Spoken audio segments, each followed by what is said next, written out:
খাবার যা ছাড়া বেঁচে থাকা অসম্ভব।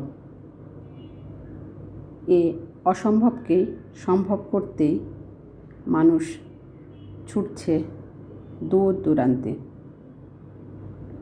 সংগ্রাম করছেন দুমুঠো অন্ন জোগাড় করতে।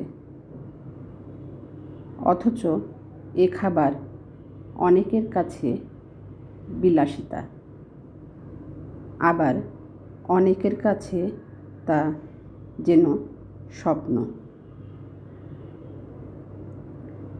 যেখানে খাবারের থালায় দুমুঠো ভাতের জন্য মানুষ হাহাকার করে জীবন পার করছেন, সেখানে সেই একই খাবার ডাস্টবিনে স্তূপ গড়ছেন।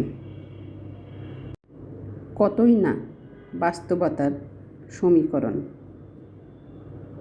কি আজব, কি নির্মম!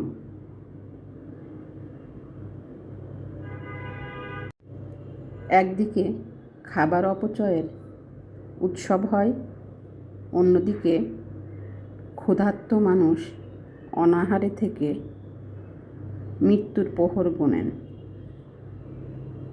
আমরা বড়ই হতভাগা। আমরা আজকাল এতই আধুনিক হয়ে গেছি যে মাছ মাংসের গন্ধ নাকে না এলে আমরা খেতেই বসি না। খেতে গিয়ে খাবার থালায় সাজিয়ে নেই যত ভালো ভালো খাবার, পরে পেট পুড়ে খেয়েও থেকে যায় আরও কিছু দু একজনের খাবার।